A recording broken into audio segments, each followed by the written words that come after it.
modus doang biar kamu terima cintanya. Kamu tuh jangan mimpi ya. Kamu mau jadi pacar dia. Kamu mau nikah sama dia. Sampai kapanpun saya nggak akan rela.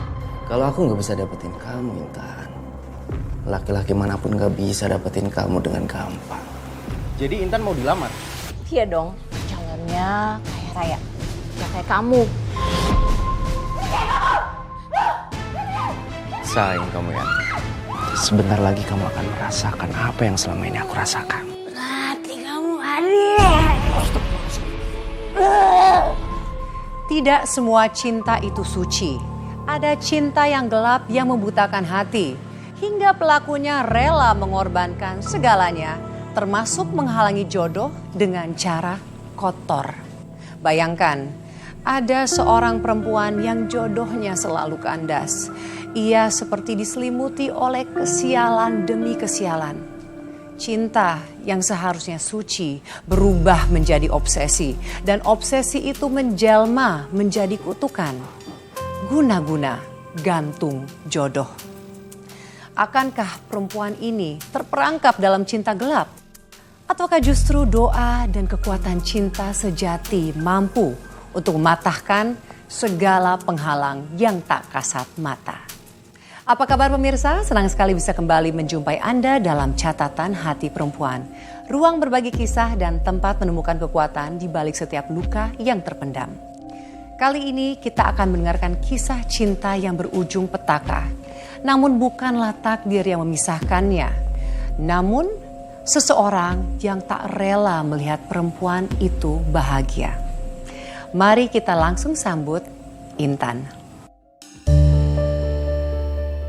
Halo Mbak Intan, apa kabar? Hai. Silakan duduk Mbak. Mbak Intan, terima kasih sudah hadir di sini. Namun sebelum kita mulai, mungkin saya mau tahu apa alasan Mbak Intan mau berbagi kisahnya kepada para pemirsa Catatan Hati Perempuan? Karena saya nggak ingin ada perempuan lain yang mengalami nasib seperti saya, Mbak. Terima kasih loh Mbak. Nah, mungkin Mbak bisa menceritakan bagaimana awal mulanya Mbak Intan bisa terlibat dalam kisah ini? Bermula dari rasa sakit hati teman saya. Dia melamar saya, tapi saya menolaknya. Kenapa ditolak Mbak Intan? Karena kelakuan dia yang sangat buruk. Dia bukan cuma pengangguran, dia juga suka mabuk-mabukan dan suka bikin onar. Ibu tiri saya sampai marah, bahkan dia sampai menghina cowok itu. Tapi sejak saat itu hidup saya jadi penuh teror.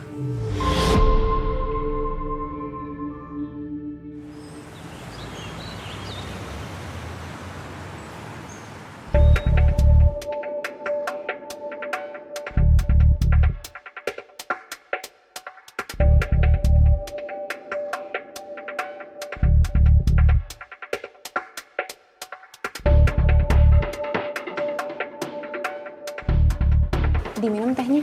Makasih ya Intan. Aku minum ya.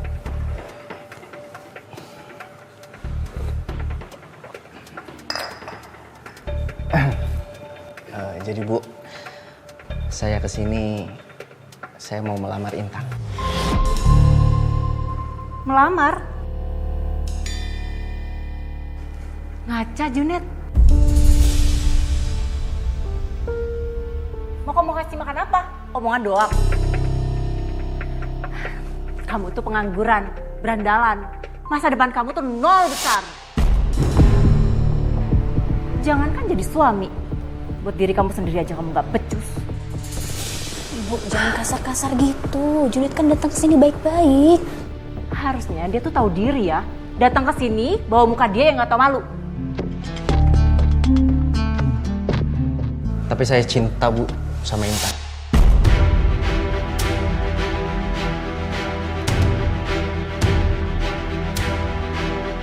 Tapi Intan gak cinta sama kamu. Iya kan Intan? Mending kamu pergi deh. Pergi. Dan jangan pernah kamu datang ke rumah ini lagi. Kalau gitu saya pamit. Aku antar dia, Bu. Gak usah, cuma sampai luar. Junet. Omongan ibu jangan dimasukin ke hati ya. Walaupun agak kasar. Maafin ibu ya, Jun. Aku tahu aku bukan siapa-siapa, Tan. Tapi aku juga manusia, aku punya perasaan. Kalau kamu mau tahu, semenjak sekolah aku udah suka sama kamu. Dan perasaan itu nggak pernah hilang. Makasih atas kejujuran kamu, Jun. Tapi maaf, aku nggak bisa balas perasaan kamu. Kita jadi temen aja ya? Tak, aku mohon sama kamu terima cinta aku ya. Aku cinta mati sama kamu. Nggak ada perempuan satupun yang bisa gantiin kamu. Jun, udah Jun, tolong berdiri Jun. Aku nggak mau kamu ngerendahin diri kamu. Kenapa? Apa gara-gara aku pengangguran? Aku miskin, nggak punya mobil. Bukan itu Jun, bukan itu. Masalahnya bukan tentang uang, status. Aku nggak bisa balas perasaan kamu karena aku punya pacar. Dan kita sebentar lagi juga akan menikah. Maaf ya Jun, bukan maksud aku buat nyakitin kamu.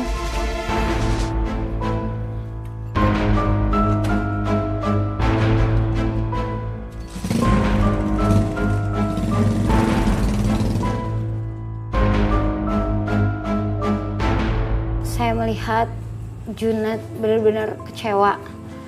Saya ngerti, mungkin dia merasa terhina.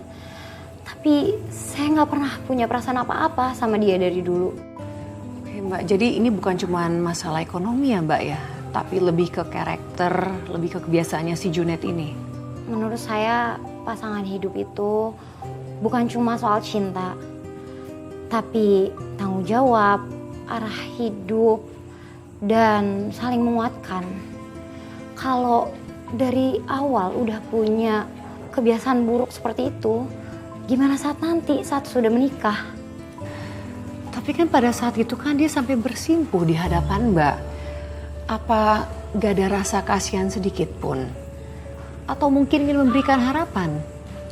Tapi saya gak mau memberikan harapan palsu. Lagi pula saat itu saya sudah punya pasangan dan ingin menikah. Jadi saya lebih memilih jujur walaupun menyakitkan. Tapi ternyata apa Mbak? Apa yang terjadi selanjutnya? Ternyata penolakan saya, makian dan hinaan dari ibu tiri saya, semuanya berakibat fatal, Mbak.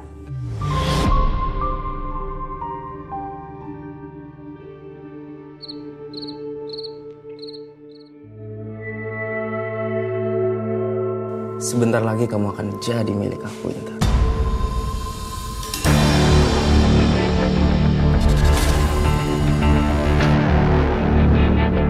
Dengan guna-guna gantung jodoh dari Mbak Dukun, kamu gak bakalan dapet jodoh.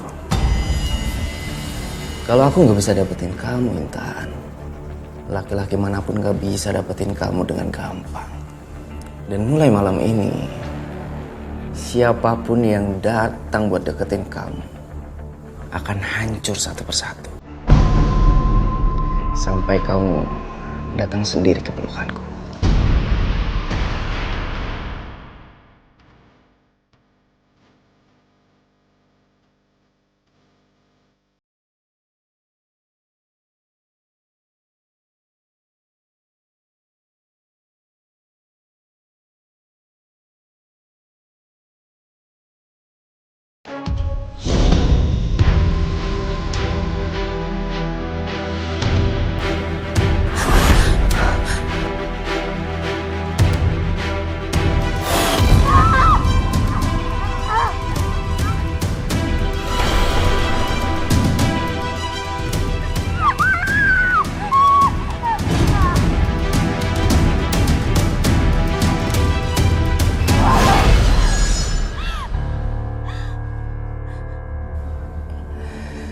Intan sayang, sebentar lagi kamu bakalan jadi milik aku. Kenapa ya dada aku tiba-tiba sakit?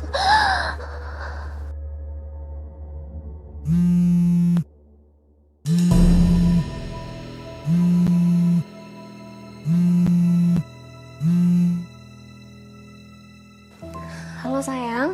Intan, kita putus ya? Kamu ngomong apa sih? Kamu ngeprank aku ya? Enggak, aku serius. Aku mau kita putus. Kok kamu tiba-tiba ngomong kayak gitu? Emangnya aku salah apa? Kamu gak salah apa-apa kok. Akunya aja yang udah gak mau lanjutin hubungan kita. Udah, itu aja ya yang mau aku omongin. Nang, halo? Sadar atau tidak kau lakukan itu. Aku salah apa, Nang? Kenapa kamu jahat banget gini, Nang? Begini caramu untuk hancurkan aku. Rusak sudah aku dan hidupku. Tiba-tiba aja pacar saya mutusin saya tanpa sebab, Mbak. Padahal sebelumnya baik-baik aja. Gak ada tanda-tanda akan ada masalah besar. Kok bisa tiba-tiba sih Mbak? Jadi belum ada atau nggak ada pertengkaran sama sekali sebelumnya? Gak ada. Bahkan sehari sebelumnya kita tuh masih video call seperti biasa. Masih sempat bilang sayang. Dan waktu itu Mbak langsung percaya begitu aja? Awalnya saya kira mungkin dia dipengaruhi ibu tiri saya. Soalnya dari dulu ibu emang gak pernah suka saya pacaran. Saya mikir mungkin dia neken pacar saya.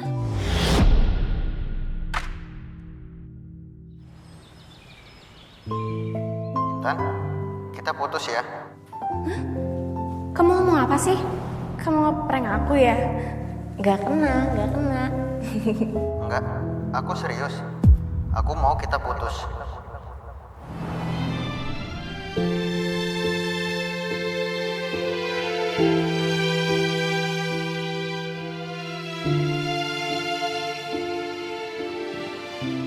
Kamu kenapa? Pagi-pagi udah melamun. Aku putus, Bu, sama Danang. Syukurin. Dari awal juga ibu udah gak serak sama itu cowok. Cuman buruh pabrik. Gajinya berapa sih? Ya ampun, Bu. Aku lagi sedih loh. Kok Ibu ngomongnya kayak gitu?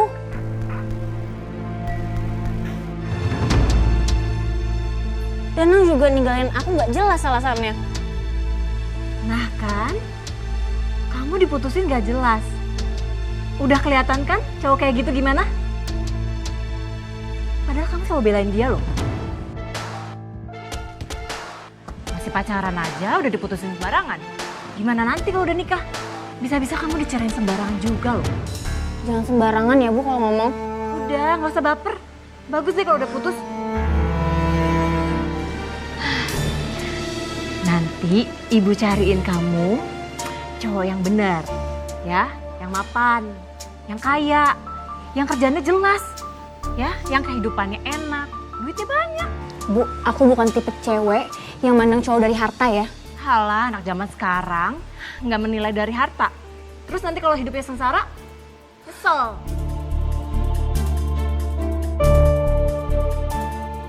Dikasih tahu malah kayak gitu, biasaan.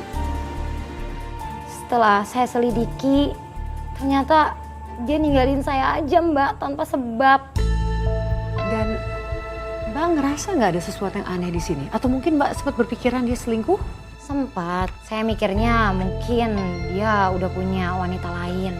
Tapi setelah saya selidikin sendiri, saya nggak nemu motif ada perselingkuhan. Dia ninggalin saya tanpa alasan yang jelas aja. Ini janggal banget sih Mbak. Mbak pasti merasa ada yang aneh kan dengan hal ini? Iya, saya juga ngerasa ada yang aneh dari diri saya. Tapi saya nggak tahu entah itu apa. Gimana? Gak jelas banget nih, Bon. Iya, Bon, mana? Bos, Intan, Bos. Ide dari gue nih. Hai Intan, mau ke kantor ya? Aku anterin pakai motor. Yuk. Gak usah, John. Aku biasa jalan kaki. Terima kasih. Bentar dong. Habis nangis ya? Siapa yang bikin kamu sedih? Bilang sama Bang Junet, biar Bang Junet yang ngadepin. Nggak apa-apa Jun, ini karena aku kurang tidur aja. Jadi kelihatan sedih. Serius Intan, aku tuh nggak suka lihat kamu murung. Kamu itu pantasnya bahagia sama aku. Aku jalan duluan ya. Bentar. Sekali lagi aku tawarin sama kamu, aku antar naik motor ya. Enggak Jun. Udah ya.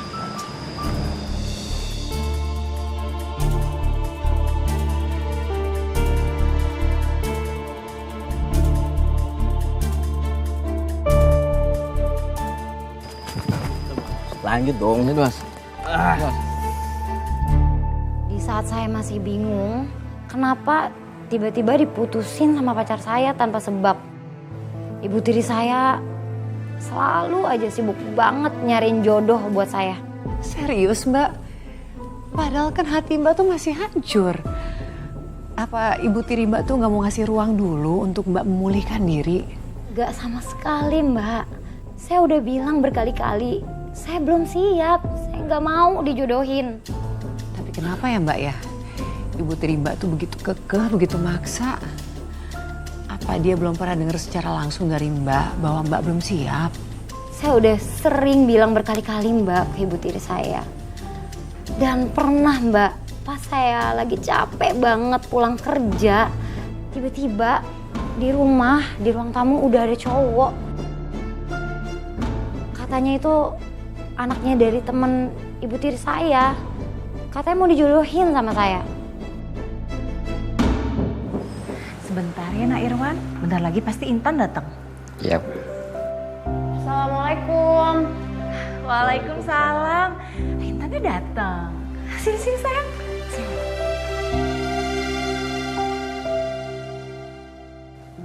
Intan, kenalin, ini Irwan, anak teman lama ibu waktu ibu kerja di koperasi.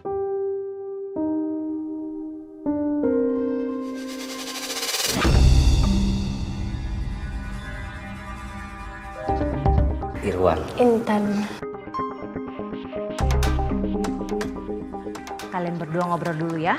Ibu mau bikin minum dulu. Silakan. Saya sudah dengar tentang kamu.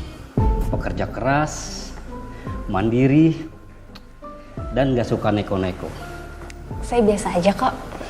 Saya tipe cowok yang suka perempuan rumahan. Tahu nggak? Nanti kalau kita sudah nikah, kamu nggak usah kerja, cukup di rumah aja.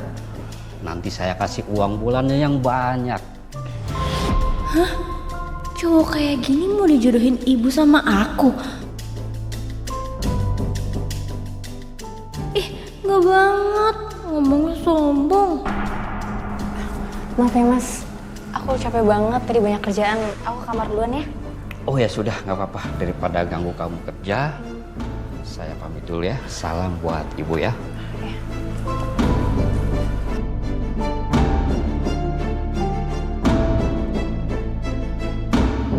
Loh, Irwannya kemana? Udah balik duluan, katanya ada urusan. Aku mau istirahat ya bu, capek banget tadi banyak kerjaan. Capek. Jodoh itu nggak datang 2 kali. Kamu ini perempuan bukan ratu. Nggak semua cowok ya mau nungguin kamu. Gimana kalau ibu jodohin kamu sama Irwan? Ibu tuh lagi ngapain sih jodoh-jodohin aku tanpa persetujuan aku lagi? Ibu kan tahu aku habis patah hati. Justru ibu jodohin kamu itu biar kamu nggak patah hati kelamaan.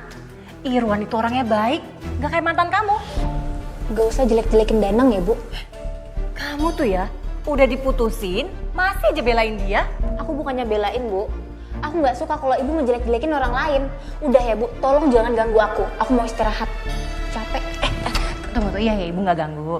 Tapi kamu mau kan ya sama Irwan ya? Enggak, Intan. Gak hanya sekali ibu tiri saya menjodohkan saya. Mungkin udah 5 kali. Ya, tapi entahlah.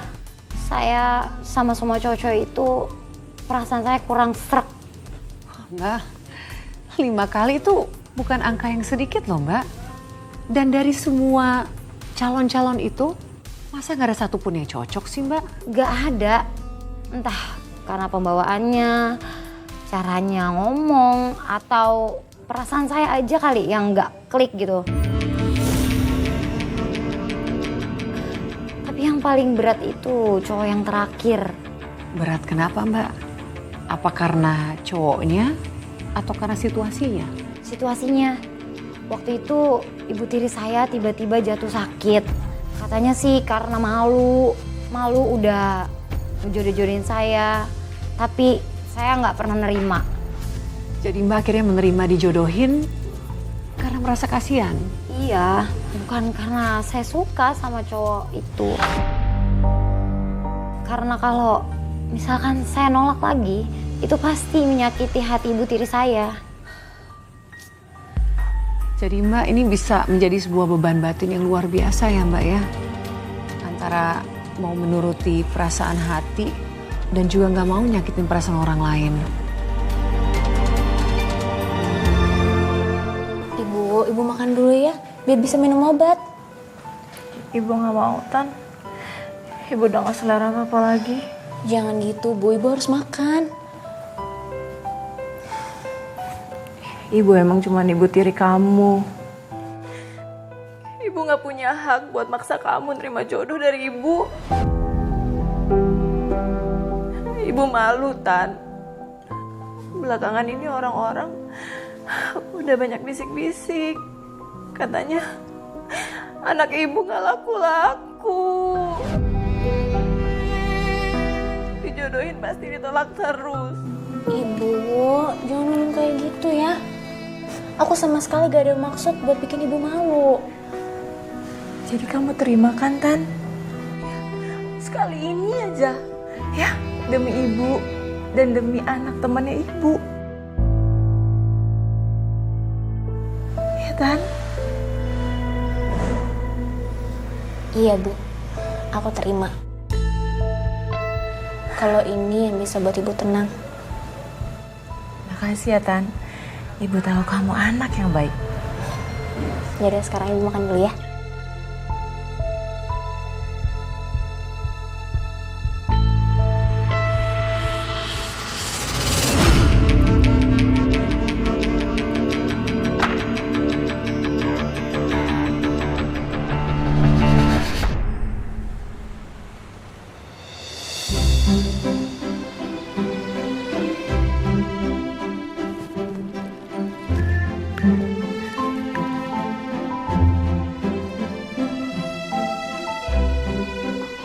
Misi.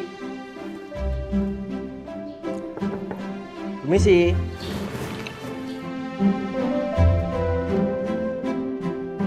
Loh, Jun? Ini aku bawain buah. Buat kamu sama ibu kamu. Ih, makasih banyak loh. Repot-repot banget. Enggak lah, nggak repot. Santai aja. Apa itu? Alah, buah-buahan. Paling hasil malak dari pasar.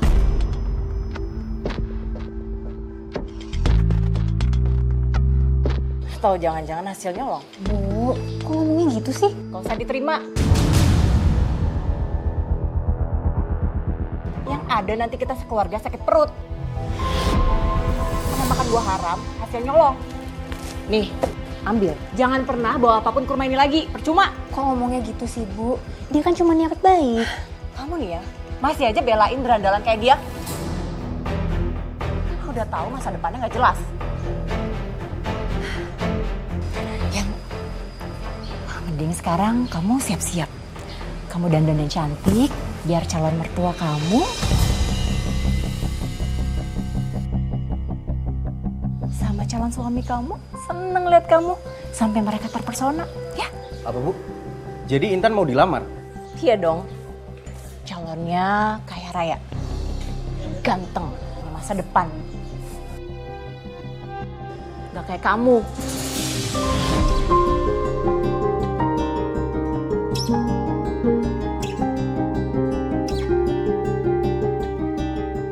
Udah, sayang, masuk yuk. Ibu bantu kamu luluran ya. Ngapain kamu? Pergi.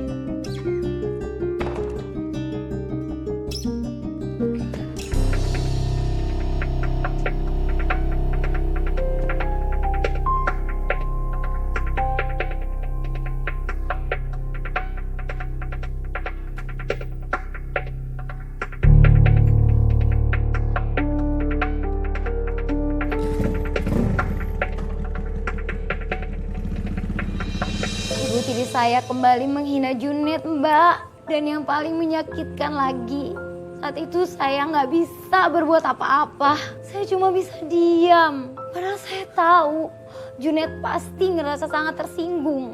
Mbak cuma diam tuh karena takut, Mbak, atau ada takut menyakiti perasaan keluarga? Dua-duanya sih, Mbak.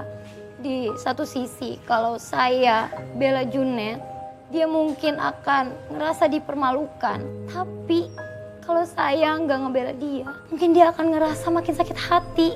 Dan setelah itu, Mbak, langsung acara lamaran kan ya? Iya, malam itu acara lamaran digelar. Semuanya terlihat sangat lancar. Tapi justru disitulah keanehan terjadi. Keanehan seperti apa, Mbak, maksud? Mari masuk, ayo. Silakan duduk, Mbak Narandi. Terima kasih. Terima kasih, Bu. Mohon maaf ya kalau rumah kami sederhana, tapi kami menerima kalian dengan tulus kok. Terima kasih Mbak Yati. Rumahnya nyaman kok, bagus. Alhamdulillah. Intan masih di kamar. Sebentar saya panggilkan dulu ya.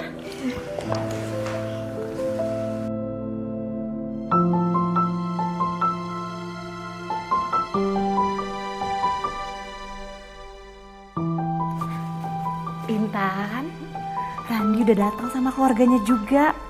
Kamu lihat sendiri deh, dia ganteng banget. Cocok sama kamu.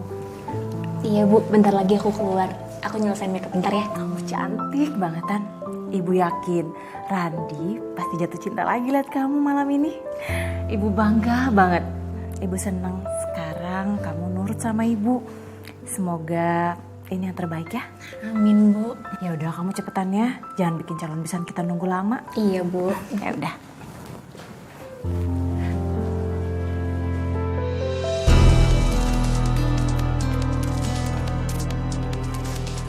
Intan, sayang kamu cantik banget. Tapi sayang kamu harus ngerasain malam ini. Laki-laki tadi nggak jadikan ngelamar kamu.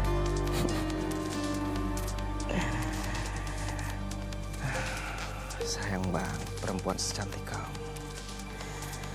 Masa aku nggak bisa dapetin kamu?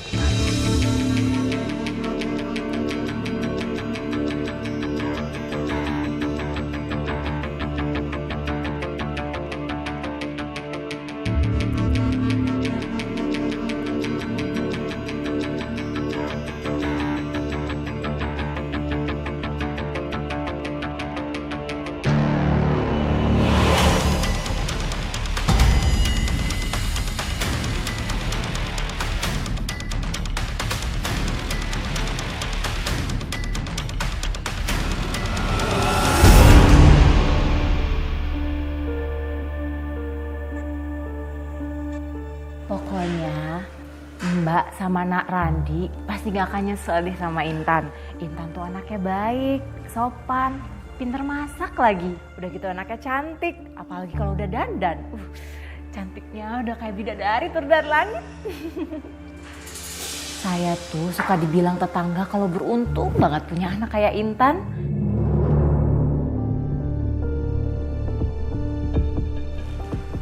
Nah, itu Intan.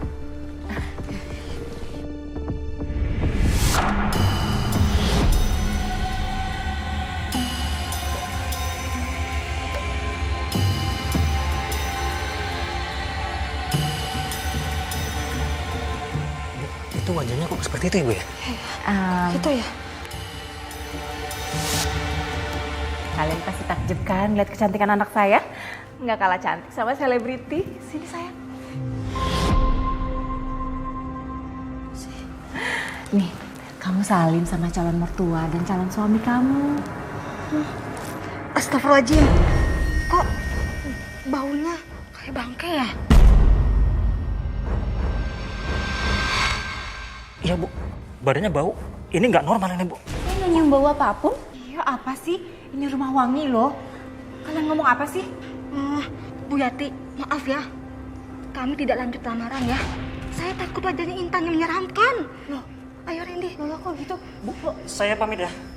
Lo ada apa Bu? Ada apa sih? Ini gara-gara kamu, Intan. Kamu tuh emang bawa sial ya. Mereka jadi gak lamar kamu, tahu nggak? Kok nyalahin aku sih, Bu? Yang ngejodohin aku kan Ibu. Kamu tuh ya, sama kayak almarhum bapak kamu. Susah banget diatur. Makanya dia sakit-sakitan sampai meninggal. Gak usah bawa-bawa Bapak ya, Bu. Bapak gak pernah maksa hidup Ibu. Jadi Ibu harus bersyukur. Dulu Ibu apa? Cuma janda di kampung yang ditolongin Bapak. Kurang ajar kamu ya. Gak usah coba-coba kasarin aku. Karena Bapak kandungku aja gak pernah ngelakuin itu. Dasar anak kurang ajar. Hari itu akhirnya saya nggak jadi lamaran, Mbak. Tapi Mbak, saya jadi penasaran Mbak. Jadi pada saat lamaran itu, calon suami dan calon mertua Mbak bilang kalau mereka takut. Iya, Mbak. Mereka bilang kalau muka saya tuh jelek banget. Mereka juga bilang kalau badan saya tuh bau busuk, bau bangkai, sampai buat mereka mual. Kok bisa gitu sih Mbak? Saya juga nggak tahu, Mbak. Saya juga heran, Mbak. Terus gimana Mbak dengan Ibu Tiri Mbak? Dia pasti kecewa banget dong Mbak ketika tahu Mbak nggak jadi dilamar. Sejak acara lamaran yang gagal itu, hubungan saya dan Ibu Tiri saya jadi renggang. Ibu Tiri Mbak marah besar ya? Sampai-sampai waktu itu kita ribut. Mbak, sebentar Mbak. Tapi masa Ibu Tiri Mbak tuh nggak merasa ada yang aneh? Ketika calon mantu dan calon besannya mengatakan, maaf ya Mbak, kalau Mbak itu jelek dan bau, masa dia nggak merasa ada yang janggal? Mungkin Ibu Tiri saya waktu itu masih emosi dan jadi dia nggak ngeh terhadap diri saya. Tapi semenjak saat itu saya jadi ngerasa ada yang aneh di diri saya. Makanya saya mulai curiga sama Junet. Sama Junet Mbak? Memangnya apa sih yang membuat Mbak akhirnya curiganya sama dia? Soalnya waktu itu saya pernah mergokin Junet ngelakuin hal yang enggak, Mbak. Ngapain sih Ibu ngejelek-jelekin almarhum Bapak? Bikin kesel aja deh.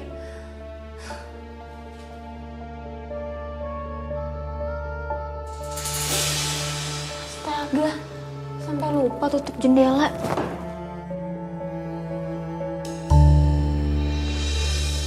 Itu Junet kan? Ngapain ya di situ? Malam-malam gini lagi.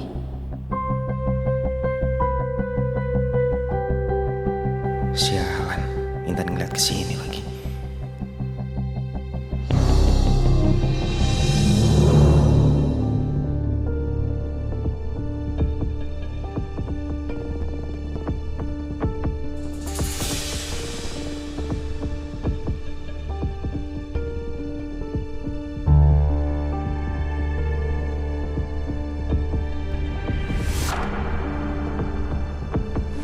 Kayak ada orang ya. Itu orang ya? Mas, maaf, boleh jalan bareng gak ya? Saya takut udah malam kalau jalan sendiri. Mas?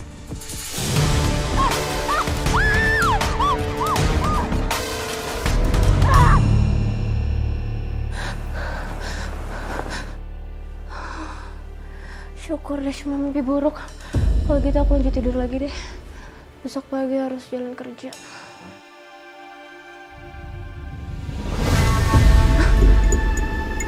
Ada kedip ya? Perasaan baru ganti lampu.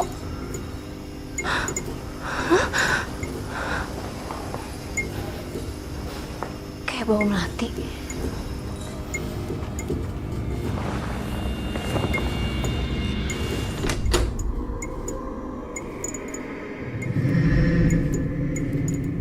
Loh, kok di situ aneh banget?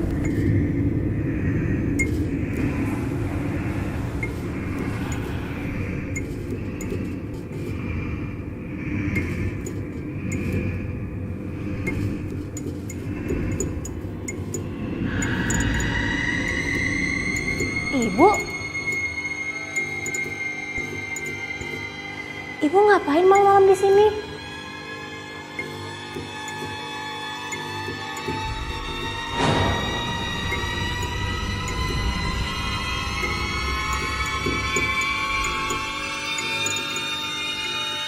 Intan, Ini ngapain malam-malam di dapur?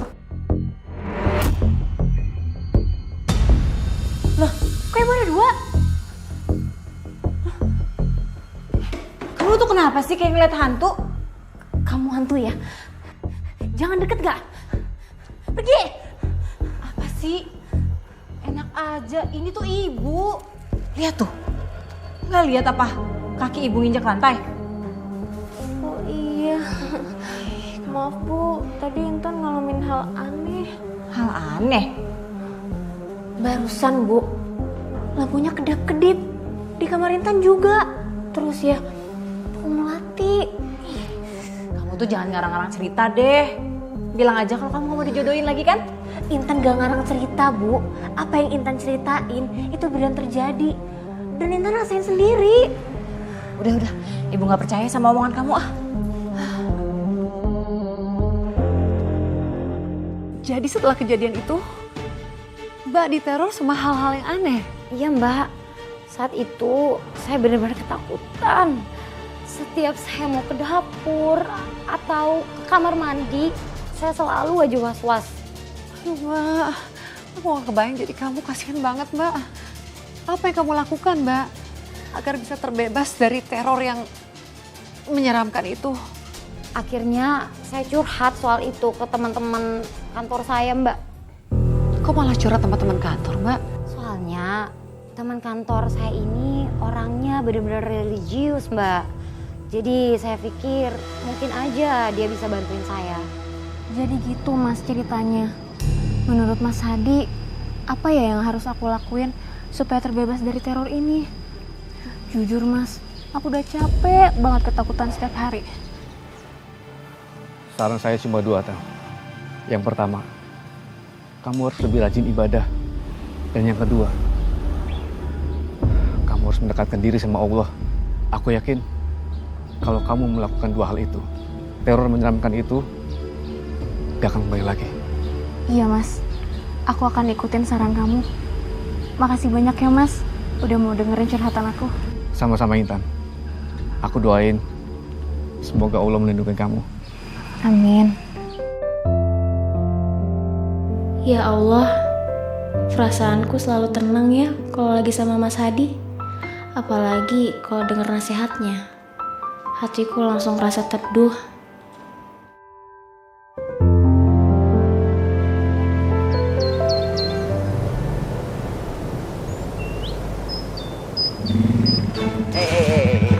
Neng Intan, baru balik ya?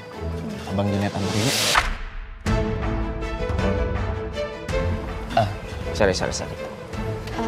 Terima kasih, tapi aku jalan kaki aja. Intan. Aku nggak ada maksud apa-apa kok. Aku mau anterin kamu pulang karena aku pengen berbuat baik aja sama kamu. Kan kita teman. Emang ada yang salah ya? Ya udah, aku mau kok dianterin pulang sama kamu. Gitu dong. Yuk.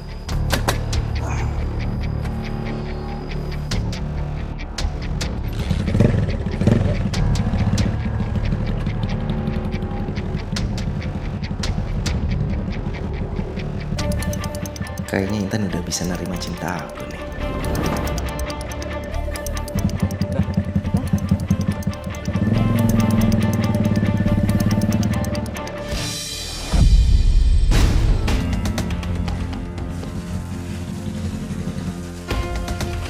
Makasih ya Jun udah anterin aku pulang. Sama-sama, santai aja. Kalau mau langganan juga bisa. Gratis buat perempuan secantik kamu. Apaan sih?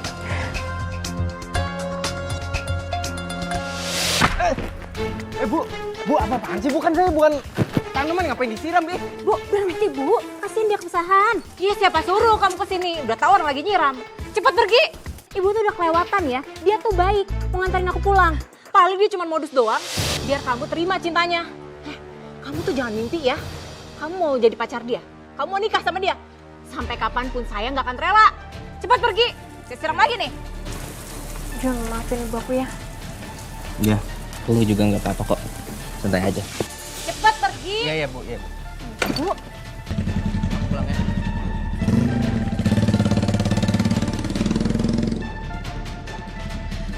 Ibu Ibu tuh bener-bener kelewatan ya. Ibu malu-maluin aku di depan Junet. Kamu jadi marah sama ibu? Maksud ibu tuh kan baik. Kamu aja otaknya udah koslet karena kamu diantar sama Junet. Terserah deh ibu ngomong apa, aku udah capek. Sikap dan perkataan dari ibu tiri saya terhadap Junet bukan lagi perasaan kesal, Mbak, tapi sudah ke tahap yang sangat membenci. Sudah segitunya ya perasaan ibu tiri Mbak ke Junet. Iya, Mbak. Sampai-sampai ada di suatu malam ibu saya tiba-tiba mengalami kejadian yang aneh, Mbak.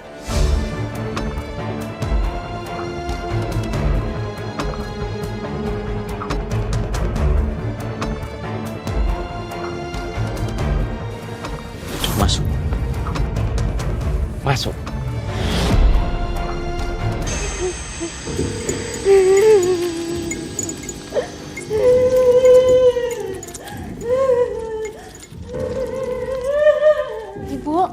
Ibu kenapa Bu? Istighfar Bu.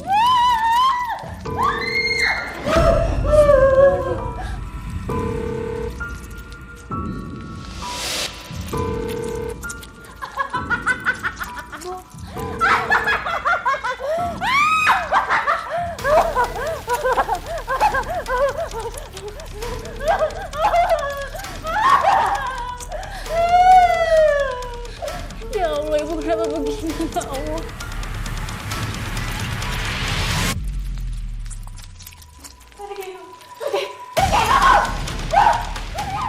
Sayang kamu ya. Sebentar lagi kamu akan merasakan apa yang selama ini aku rasakan. Bu, istighfar Bu, istighfar. Astagfirullahalazim. Astagfirullahalazim.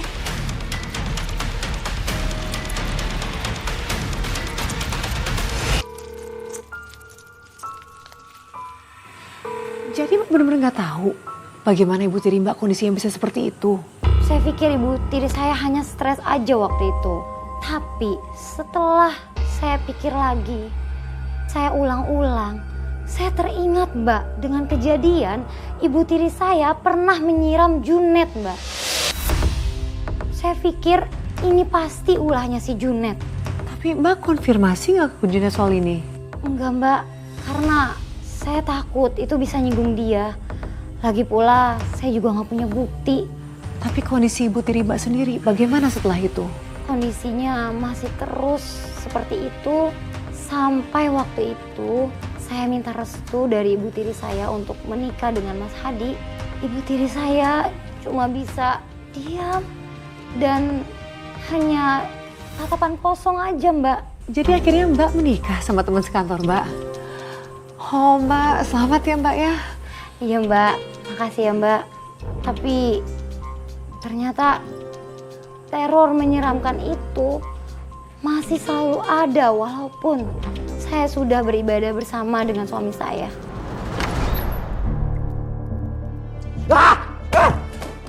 Sialan aku kecolong. Bisa-bisanya Intan nikah aku gak tahu.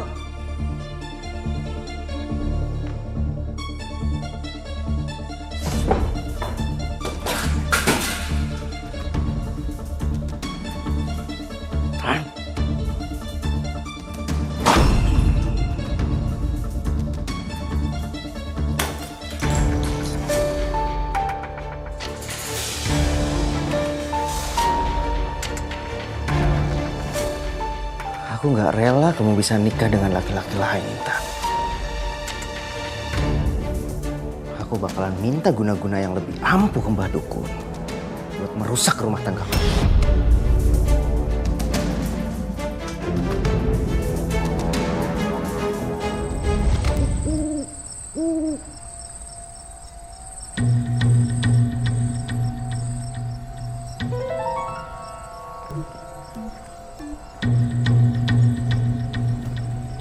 Sekarang kamu akan habis, Intan.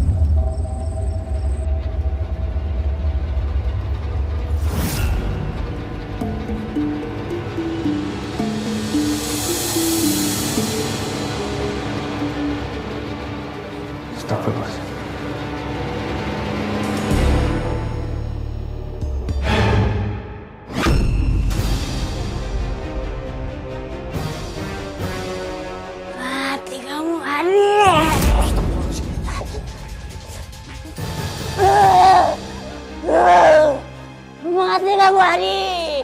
Bismillahirrahmanirrahim.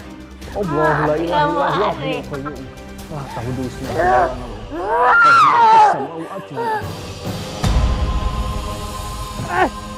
panas.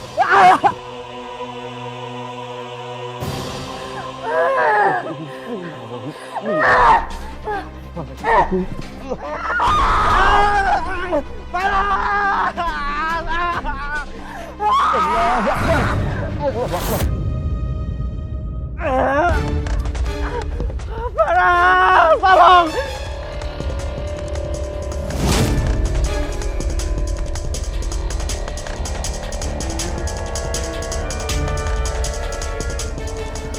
Alhamdulillahirrahmanirrahim.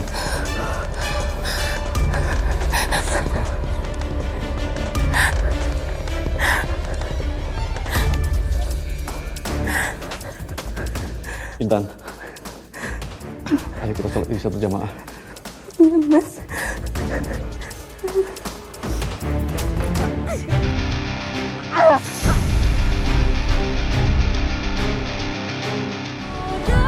Amin ya rabbal alamin. Intan, suara siapa itu? Kayak suara Junet.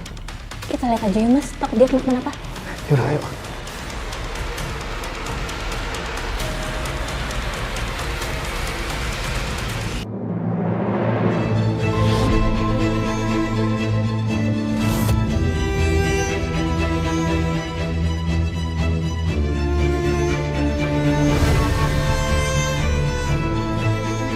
Astagfirullahaladzim Junet. Ternyata bener ya dugaan aku selama ini. Kamu yang udah guna-guna aku. Bukan aku. Aku gak mungkin ngelakuin itu semua sama kamu, Intan. Aku gak mungkin, Intan. Udah gak usah bohong lagi.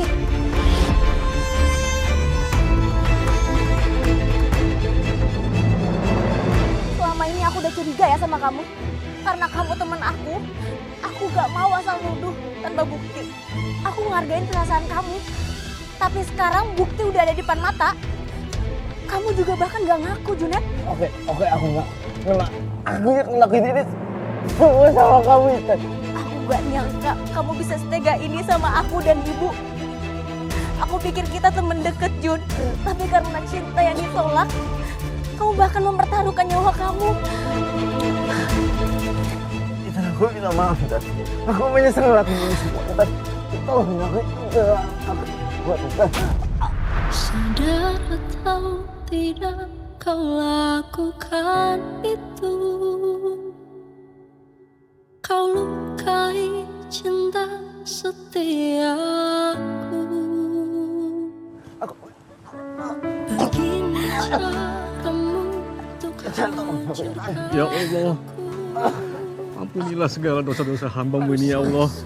Berikanlah keselamatan untuk hamba-Mu ini ya Allah. Rabbana atina fid dunya hasanah wa fil akhirati hasanah wa qina azabannar.